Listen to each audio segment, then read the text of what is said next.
showers in the month of May. The ground's still wet and the sky's still gray, but you're still shining. No cadences or chords to play, no melodies or words to say.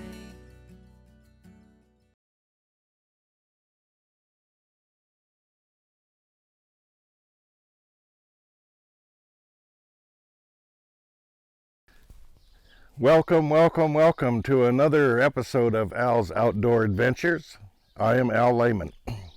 From the 1800s through the 1950s, the cowboy has glamorized in many books, movies, and television shows. And in that, they developed an unfavorable reputation for being lawless, drinking whiskey, busting up saloons, and is commonly referred to as a cowpoke or buckaroo. However, the modern-day cowboy is nothing but lawless or glamorized character. The American cowboy today is hardworking, educated, dedicated, compassionate, versatile, tough, resourceful, and willing to sacrifice, and absolutely loves what they do.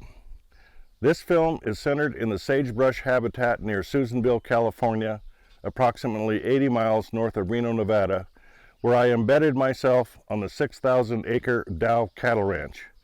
This adventure is the story of the Northern California Cowboy and the ranch life that ultimately brings food to your table. This intimate visual presentation I've captured over the last year will give you insight into the cowboy challenges, operational responsibilities, their dedication, their compassion, and the seasonal transformation that is the pathway to the ranch objectives and priorities.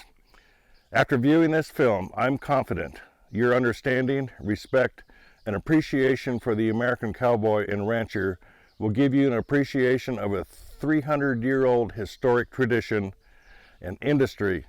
So please sit back, relax, and enjoy the story of the Sage Brush Cowboy. Our story begins in late winter.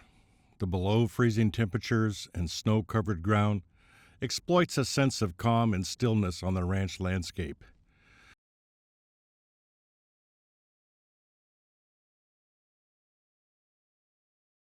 As the snow melts, the dirt-gray landscape is exposed and will soon sprout alfalfa, triticale, and grass hay. The occasional overhead sound of the snow geese honking signals their spring migratory return to the Dow Ranch, where they will rest, feed, before they continue their journey north. Inside the equipment maintenance shop, farm equipment is serviced for the upcoming planting and harvesting season. The swather cutting blades are sharpened and equipment hydraulic lines are inspected. The cows are pregnant and expend most of their calories keeping warm and providing nutrition to their unborn Black Angus calves. Once a day, Antonio delivers rich alfalfa and triticale hay to hundreds of cows, soon to be new mothers. The cows, heavy with calves, are near the end of their 283-day gestation period. The cowboys saddle up and begin riding the pregnant herd several times a day, checking new calves and looking for calving issues that require intervention. The Dow Ranch has minimized many of the common calving issues by using smaller-sized bulls for breeding. Large bulls create large calves, and large calves increase the risk for calving issues. It's critical young calves nurse within the first 24 hours after calving. Mother's colostrum has vital immunity properties to protect calves from disease and ultimately death. These young calves instinctively know to buck the udder bag with their head to release more milk into the udder. New calves exposed to exceptionally cold temperatures are at risk of developing hypothermia that causes muscle and suckle weakness. A hypothermic calf is brought to Jay's house for emergent care. The calf is placed on a heating pad in front of the living room heater. As her body temperature rises, her suckle strength improves, and a bottle of colostrum will certainly perk her up. Wagging that tail feels pretty good, huh? Yeah, we'll have a little more food. Studies have shown that 12% of calf mortality is due to hypothermic conditions. A mother cow and her calf bond through scent. Even in a large group of cows, they easily identify each other by smell. Although rare, some young mother cows will calve, then walk off and never return to care for their calf. Her mother instincts simply don't kick in.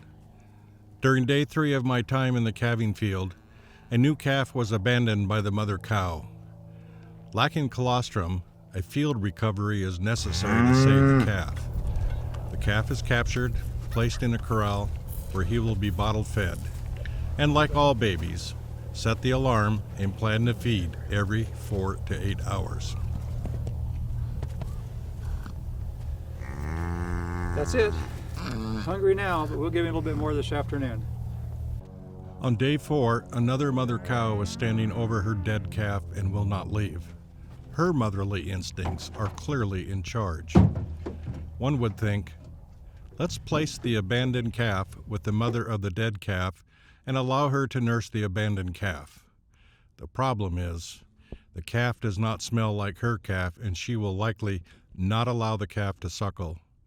A swift kick by the cow will send the calf on his way. Mother Nature has strict rules. For hundreds of years, cowboys have deployed a traditional technique to solve this cow and calf bonding mismatch. A necropsy is performed on the dead calf, and the skin or cape is removed. The cape is tied onto the abandoned calf, and both the calf and the adoptive mother cow are placed in a small enclosure. This calf now smells like her calf, and after a day in the small enclosure, the mother cow adopted this little calf and allowed him to suckle. There's an old saying, you can't fool Mother Nature. Well, I'm here to tell you, you can fool Mother Nature. Annually, cowboys mount up, gather cattle, and herd them into an enclosed corral for vaccinations. Like people, cattle require a series of vaccinations and treatment for protection against a variety of diseases and parasite infestation. Each cow gets an up-close medical check and can be treated if required.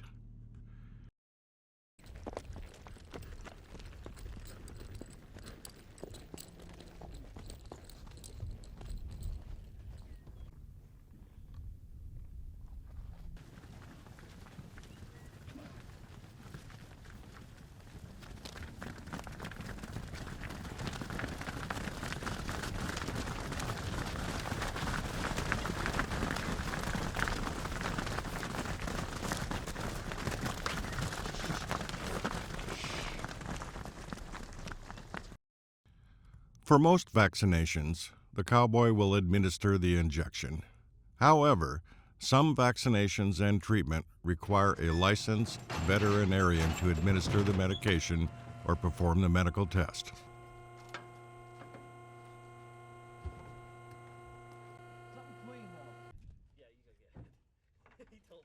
When vaccinating a large volume of cows, we use multi-dose metered syringes. A full syringe can vaccinate approximately 15 to 20 cows before requiring refill. Needles are replaced at every syringe I can refill. give it back here. You don't really want to give it back here because you don't want to really inject in cuts we're going to eat in.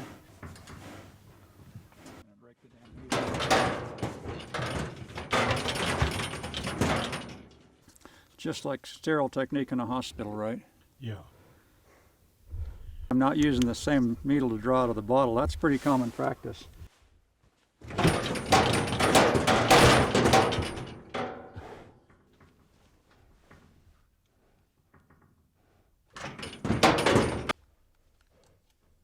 Normally you don't.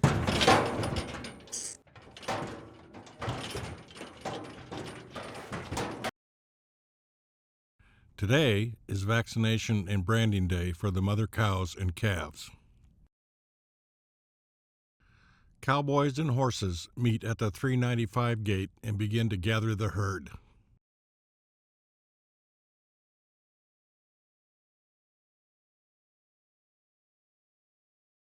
The California Highway Patrol is on scene to direct traffic as the herd is pushed down Highway 395 to the holding corrals.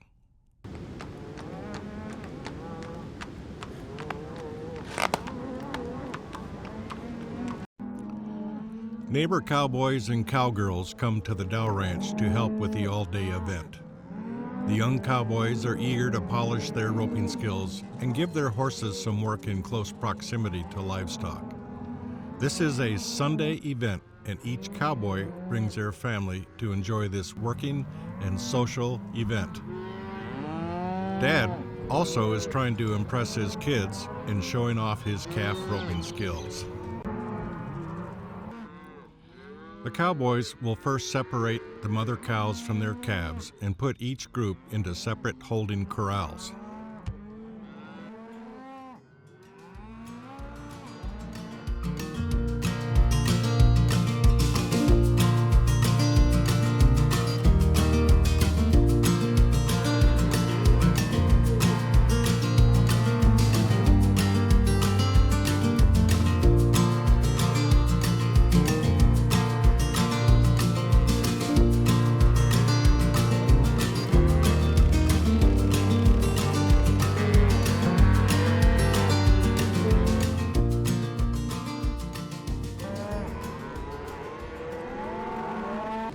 Once the groups are separated, the cowboys begin to push the mother cows down the alley into the squeeze chute.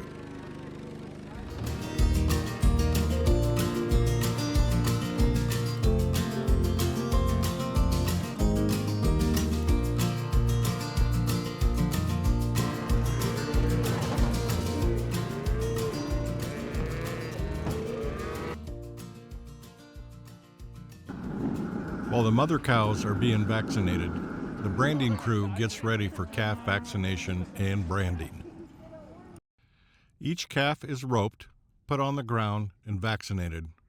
All bull calves will be castrating using a squeeze band around their scrotum.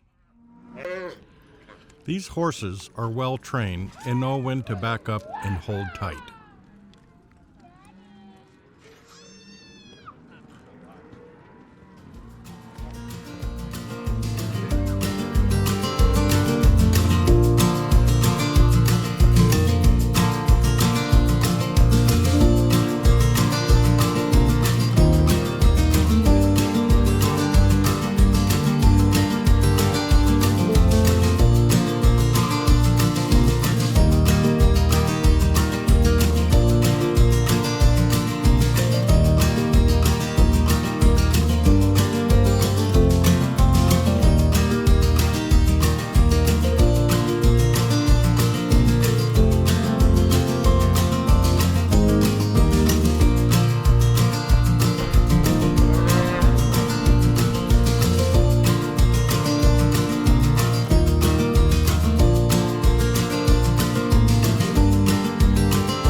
The young ladies roping easily keep up with the cowboys with their roping and horse handling skills. I'm impressed.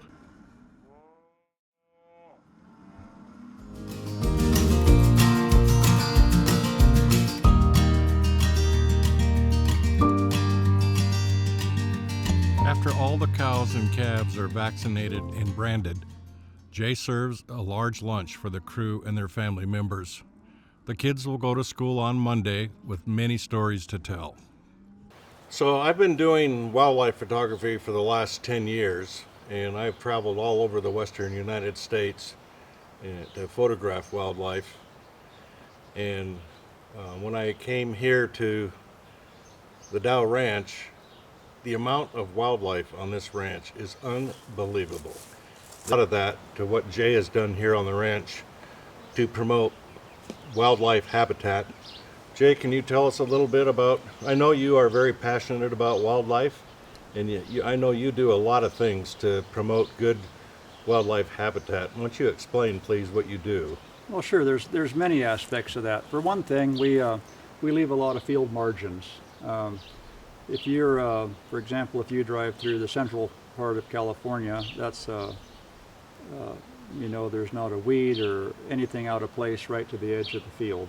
So they farm right up to the edge. Right to the edge, and that is probably the most efficient way to farm.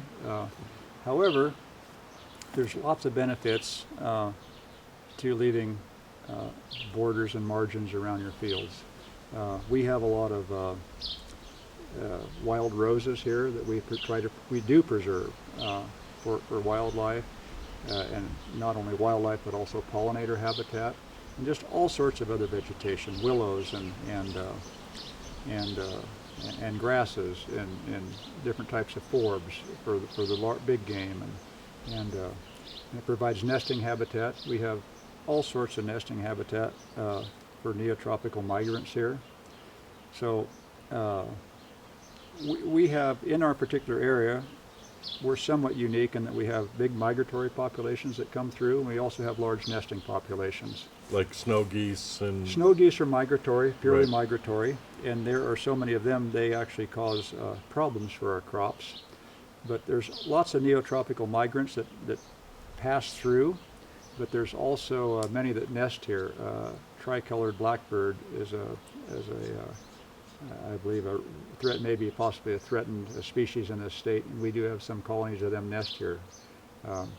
We have bank swallows on one of our ranches, which is a threatened species in California, and they have large nesting colonies. So we try to preserve them and do whatever we can to help their habitat. The migrants also, which I think is amazing, they're very small birds. I'm talking about the avian species, not the large animals that migrate through here, but they fly many miles, and oftentimes their habitat has diminished, so these food sources and rest stops are imperative to their survival. And I think agricultural operations go hand in hand, if done properly, to help these animals and birds survive. Right. We do lots of other things too. We have dedicated grass waterways which help surface runoff as well as provide habitat for birds. We have many sandhill cranes, the nesting pairs here, as long as large migratory flocks. They heavily utilize a lot of migratory birds, and large animals heavily utilize our crops. The snow geese are in such large numbers, tens of thousands, that they actually do damage to our crops. But most species are not in such large numbers. Antelope utilize our ranch heavily, as well as mule deer, and just many other vertebrate species, mammal species. There's lots of invertebrates too. I mean, pollinator species that are very important for our ecosystem. We try to encourage them as well. I've been photographing birds for 10 years. I've never had a loggerhead shrike, and I come on Jay's ranch and there's lots of them here. Yeah, the white-faced ibis, oh my lord, I have never seen so many white-faced ibis birds, and even shorebirds come and migrate here and nest as well, don't they? They do, and you don't think about shorebirds nesting inland like this, but that gets back to the fact that we have flood irrigated fields that provide lots of invertebrate food sources for these birds, and we also have established some pond areas that we use for irrigation purposes, but also we have islands in them and habitat around them for nesting and for brood habitat for waterfowl and shorebirds. And again, in the 10 years that I've been doing wildlife photography, this ranch has more birds of prey and raptors on it than any other place that I've ever been. Well, that's good, because it's all part of the balance, and we have some issues, and I don't even think I've shown you this yet, Al, but we have issues with meadow voles, or meadow mice people call them sometimes, and they'll get in big colonies and take out our crops. So the traditional way of dealing with those is through bait, poison bait, but we tend not to do that, and we have portable raptor perch poles that we move throughout the ranch. And when the large migratory groups of red tails, not so much red tails, but virginous hawks and rough-legged hawks are migrating through here, they utilize those perch poles heavily to... I mean, you have Swainson's hawks, harriers, bald eagles, Yep. red-shouldered, red-tailed hawks. Golden eagles are here. And golden eagles, yeah. I mean, peregrines, an occasional merlin, kestrels. American kestrels. American kestrels. We have sharp-shinned hawks, Cooper's hawks, an occasional goshawk, although they're more timber birds. And then of course we have the owls. We have we met because you were photographing a great horned owl nest in our yard. We have very successful great horned owl nesting and lots of barn owl nesting. They utilize our haystacks exclusively. We have plans to put up a lot of nesting boxes for barn owls because they're great rodent control. Which means you don't have to use near as amount of poison. We don't use any bait for rodent control because of the raptors. Great. Yep, we do not. I know the last trip I was here, you drove me out there, and we had a great horned owl nest, and she hatched 4 owlets out of that nest. Correct. This year, and on this trip I went out there and I found all 4 of them. Right. Foraging on their own. And we have other owl species here. We have burrowing owls, which don't eat a lot of rodents; they eat more insects. And we also have short-eared owls, which are in decline right now, and I do not know why. The early spring Dow Ranch landscape is lush with sprouting alfalfa, triticale, and grains. The waterfowl and neotropic birds have started their northern migration, where the Dow Ranch becomes a rest stop and feeding ground. The Dow Ranch irrigation ponds provide an aquatic habitat for many waterfowl where they can rest and seek protection from predators.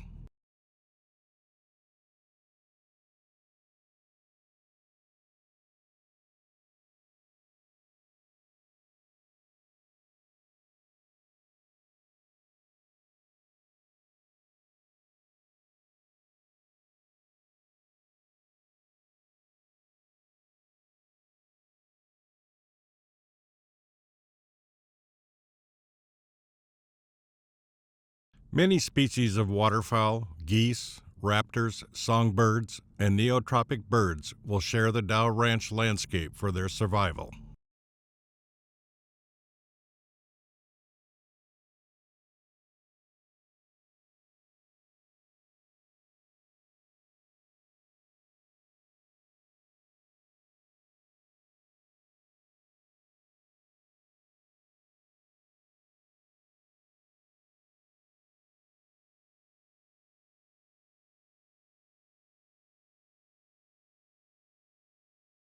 The killdeer plovers will perform their broken wing dance to distract predators away from their nest.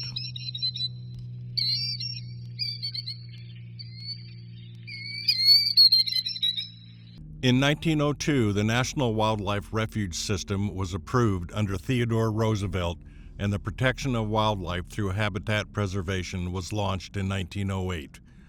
Thousands of waterfowl can quickly destroy commercial crop fields during one night of feeding. A secondary goal of the Wildlife Refuge System is to farm the protected habitat to provide a food source for the migratory birds and distract them away from commercial farmed crops. Adjacent to the southern Dow Ranch fence line is the Honey Lake Wildlife Refuge. For many years, Honey Lake Refuge was farmed and provided a rich habitat environment for migrating birds. Today, as a result of state funding cuts, Honey Lake Wildlife Refuge no longer farms their property, and as a result, the local commercial crops are the only food source that results in extensive commercial crop damage by the geese. The Wildlife Refuge has become a grassland with minimal food resources. The state of California has determined wildlife habitat is less important than the bullet train construction. Okay, this is winter triticale. It's following alfalfa, We grew alfalfa on this field for about the last 7 years. We're rotating out, so we put in winter triticale. And one of the problems we have with this crop is that we have really severe snow goose pressure on it from time to time. And they came into this 2 nights ago and began eating this field. This is lightly utilized right now by the snow geese, but if we pan out further in the field, you can see that the field is totally decimated, and we're probably not going to lose this crop, but it's going to severely diminish our yields. You can easily observe where the snow geese avoid eating around the roadside edges or fence lines. They prefer to graze in the interior portion of the field, where they feel more safe and can easily take flight if pressured. Jay, I know that most people are aware of the fact that we've had a tremendous water shortage here in California, and that obtaining water to irrigate your crops is probably quite painful at times. And I know, listening to you in the past, you've paid a substantial amount of money for legal fees to retain water rights in the area here. Can you elaborate on how that affects your ranching operations? I will briefly. I operate on the Susan River system, and it's an adjudicated water right through the local Superior Court, and the decree is about 80 years old now, and things change, people change, and people are continually challenging those older rights, and we have to defend them in court, and we have, and it has been. We've been mostly successful, but not entirely successful, and there is a large cost associated with that. The alternative is groundwater pumping. We're lucky here that our aquifer is not being depleted, it's not being overdrafted, but there are large power costs, electricity costs associated with that, so it's better to use surface water efficiently.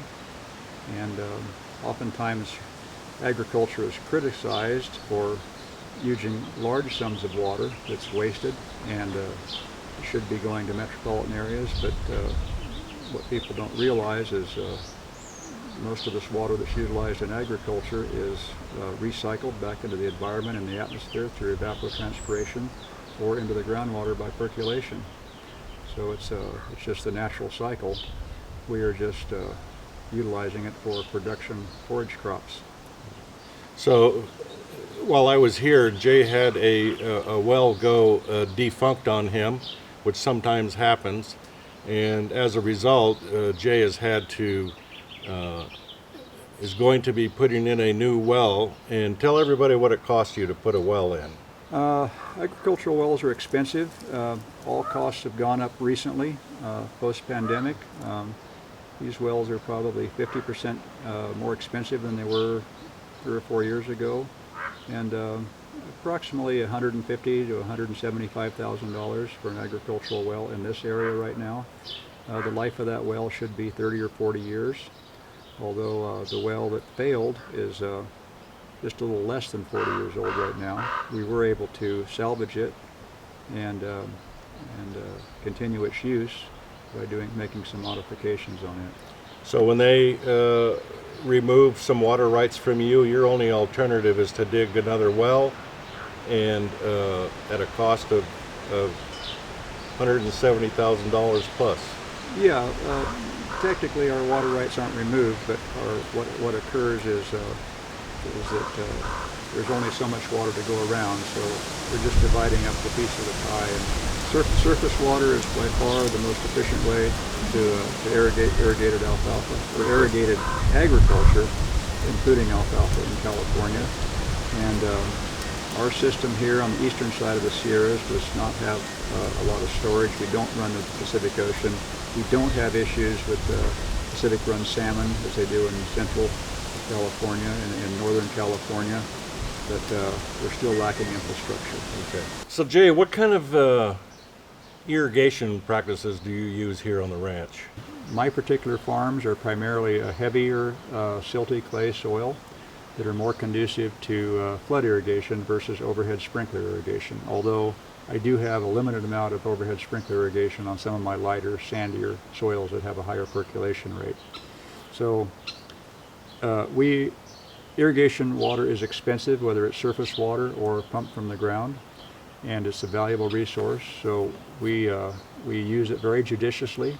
We look at evapotranspiration. We use soil moistures in the ground. We use hand soil probes to determine, and also just knowledge to determine when these crops need irrigation. So irrigation is one of our largest inputs. Labor and irrigation are, well, it's changing.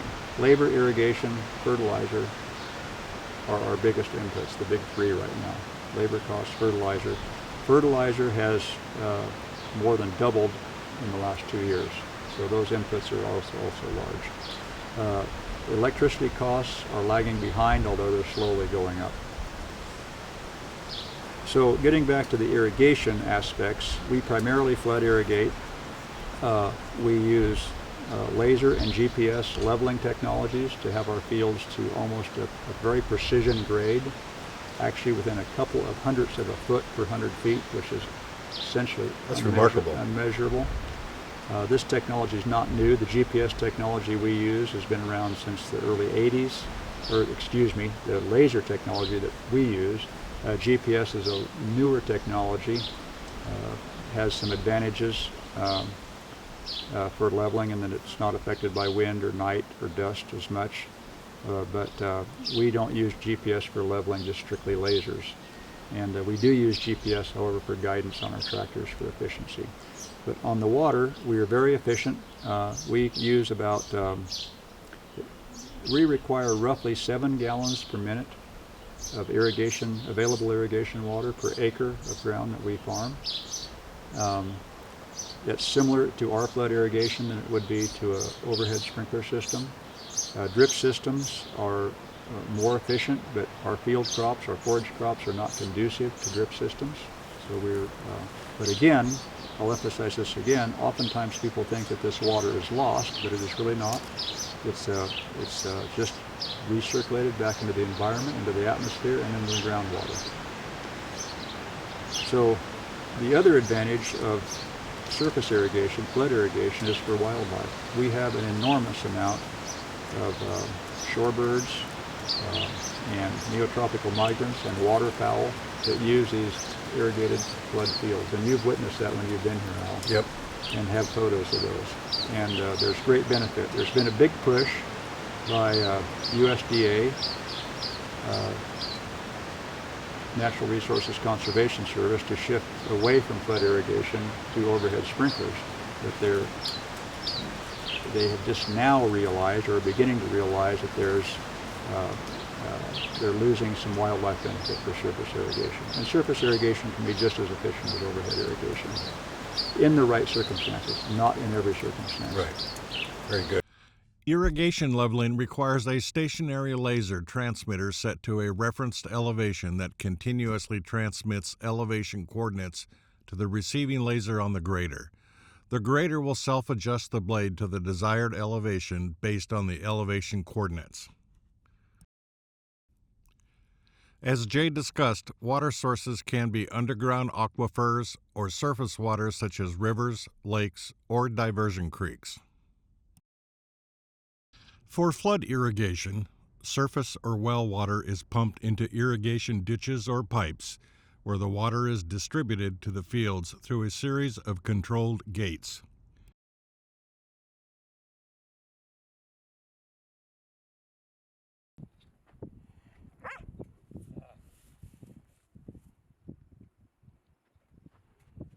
Like any old-timer, this old arthritic ranch dog needs a little help into the bed of the side-by-side. He never leaves Noe's side.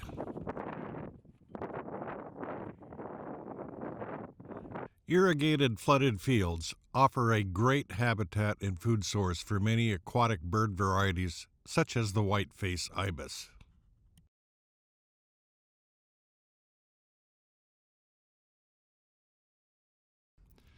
Ranch chores and work priorities change slightly during the crop growing season prior to harvesting.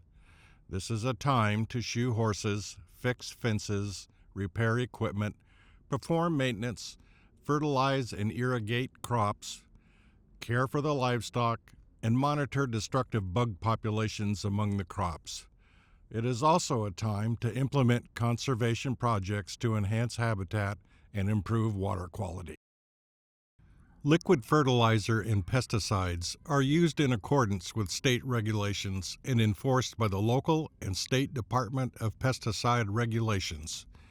The Dow Ranch monitors destructive bug populations versus beneficial bugs.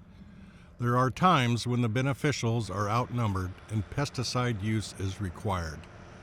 The Dow Ranch is inspected annually for pesticide use and compliance by the State Department of Pesticide Regulations.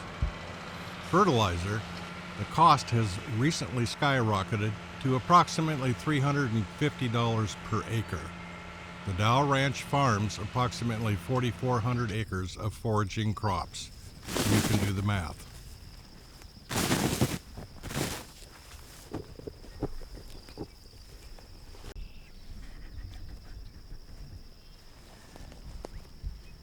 So what I'm actually doing here is counting the ratio between beneficials, like big-eyed bugs and ligus. And I'm looking for aphid too, to see what they are, if they're blue aphid or pea aphid. So I have a great ratio of beneficials to damaging bugs right now, so I'm not worried about spraying for those. And the aphids are mostly pea aphids, so I'm not worried about those. And the ladybug larvae will pretty much eradicate them. Hi, we're on our Toscani property, and behind us are alfalfa production fields and a conservation project we did, which is a grass waterway. We have a number of them on this property because it's in the Susan River floodplain, and we have floodwaters periodically on this ranch, so it directs them off of the fields. It also picks up agricultural tailwater runoff from our irrigated alfalfa land and acts as a filter. So we improve water quality going into the draining back into the Susan River. And we did this for conservation and for wildlife benefit, and also it provides pollinator habitat. We're also standing near Gold Run Creek. It's actually the 4th of July today, and the creek is still running, but it's very low. And last year we did in cooperation with the NRCS, Natural Resource Conservation Service, we did a riparian pasture, setback pasture. We fenced the creek off to keep the livestock off for stream rehabilitation purposes and wildlife enhancement. So you can see behind me we have a small section of raw bank that's already starting to vegetate back in, even though it's only been 1 year. And you can also see down the fence line we've grazed the pasture to my right and have now pulled the cattle off and left some stubble height. But you can see the difference between the grazed and non-grazed. The Dow Ranch maintains and cares for thousands of leaf cutter bees that are used for their alfalfa seed production pollination. Research has shown alfalfa crops that use cutter bees for pollination can produce as much as 300 more pounds of alfalfa seed per acre than when honeybees are used. During the cold winter months, cutter bee nests are housed in climate-controlled buildings. In early summer, as the alfalfa crops mature, the cutter bees are moved to the alfalfa fields to pollinate the beautiful purple alfalfa flowers. As displayed on the image of the rose, cutter bees cut leaves by removing circular pieces for use in the construction of their nests, as shown in the up-close cutter bee nest holes. As summer arrives, the alfalfa and triticale hay harvest begins. Both crops are processed the same, that being, they are cut, raked, and baled. The hay, cut by the swather, lays a tented row to dry in the sun. The hay moisture content when baling should range between 10 and 15% for the large rectangular bales.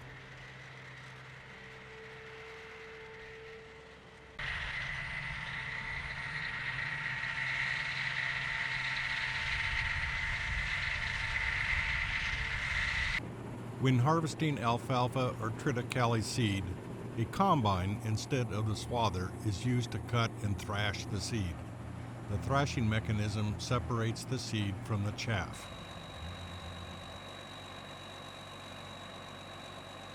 Because seed sizes vary, the thrashing mechanism requires a pre-harvest adjustment to optimize seed separation from the chaff.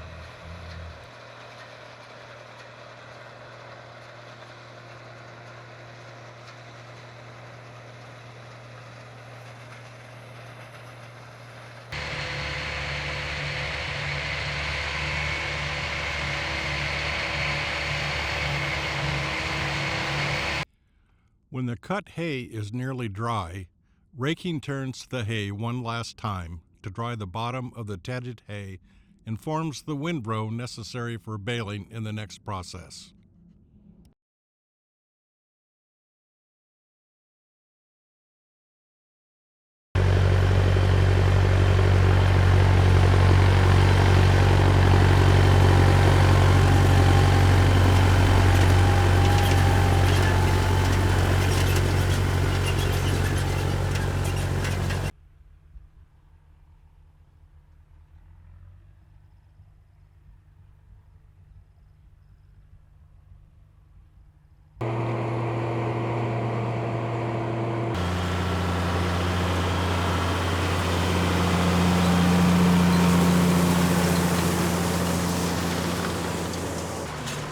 Baling hay is the last mechanized process in the overall hay growing cycle. Hay moisture is important when baling. If the hay is too moist when baled, the hay can mold and rot. If the hay is too dry, the alfalfa leaf can crumble. A simple check is to grab a handful of the raked hay, twist, and the hay stem should easily break apart. Hay baling must be timed when the tedded hay moisture is between 10 and 15%. Humidity changes by the hour and dictates when it's appropriate to bale.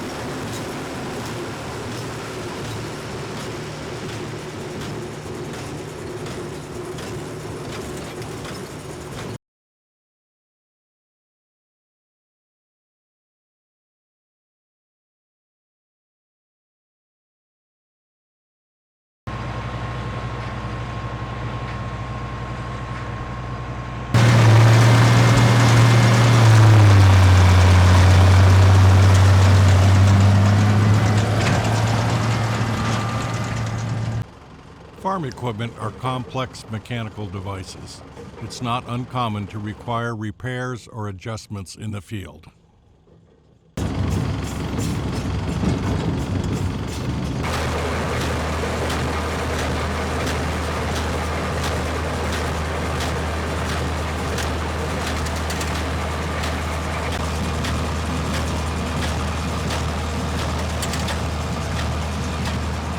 Periodically, the baled hay moisture is measured by probing the hay bale with a moisture probe. During the heat of the summer, baling at night is common when the cool evening dew factor is in effect. Cowboys will sleep in their truck and wake every hour to measure the moisture levels of the tedded hay. When the moisture is acceptable, they begin baling, and that can be at any hour of the night.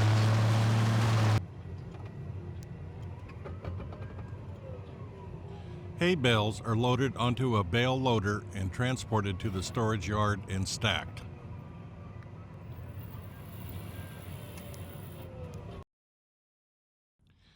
Unlike alfalfa that can produce crops for multiple years, triticale is an annual crop, and after harvest, the field is disked and prepared for planting.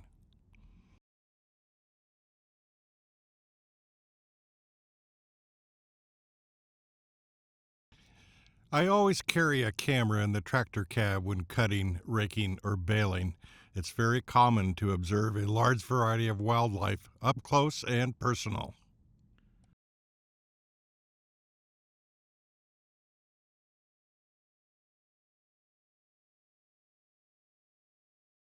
Jay collects hay samples and sends them to numerous independent laboratories to measure nutrition and nitrate quality. When the baled hay is sold, customers are provided a copy of the hay test results.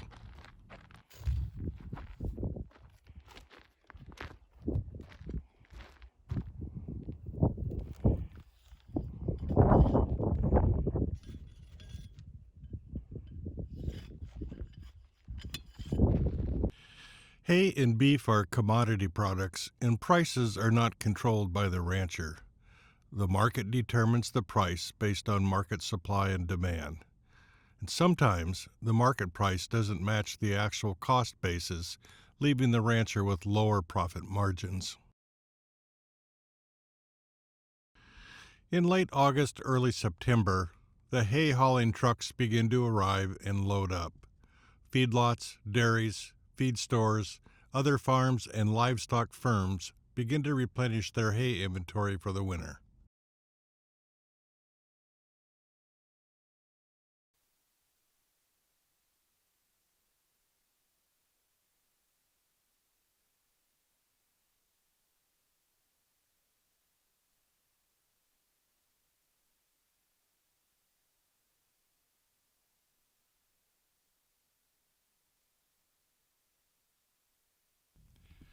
As the fall season approaches, the cowboys round up the steers and heifers for shipment.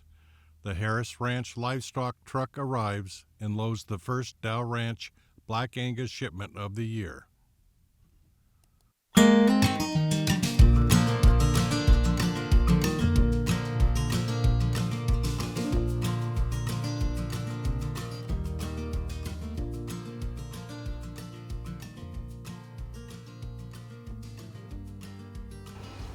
Welcome back. I certainly hope you enjoyed this video, and if you did, please click on like in YouTube. Your acknowledgement is very much appreciated. Well, this is it. We finished everything up. I'm celebrating here with some Woodford Reserve Kentucky whiskey. It's delightful, and hope you enjoyed this video. It's taken about 1 year and 3 months to collect all the film and travel up there, and I certainly hope that you enjoyed the video. A very big special thank you to the Dow Ranch Cowboy crew and their family for their guidance and participation in this film. Their contributions to this video are truly appreciated. You know, Al's Outdoor Adventure attempts to present documentary-style videos that are unique in content, educational, entertaining, and offers a visual perspective into the talents of our community members. The next time you meet a cowboy, a rancher, or a farmer, tell them thanks. Thanks for your dedication, long hours, hard work, passion, and conviction to deliver high-quality food products to the local and global community. As you fill your grocery basket every week, do so with respect and gratitude for those who sustain our food sources. I'm going to leave you with a selection of images that highlight my personal cowboy experiences while shooting this video. The cowboys put me to work during the entire time so that I have a good perspective of what they do. So until we meet again in another episode of Al's Outdoor Adventure, be safe. And remember the 3 critical cowboy rules that you can use for success. The first rule is assume nothing. False assumptions when making critical decisions can lead to failed results. So don't make irrational assumptions.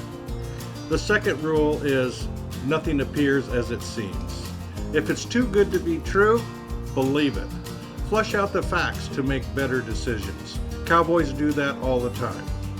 And lastly, keep your back to the wall, your gun hand free, and your eye on the door. In other words, be aware, alert, and ready at all times. Thank you once again, and I hope to see you again soon on the next episode of Al's Outdoor Adventure. Cheers to a good 2023. Thank you. Good stuff.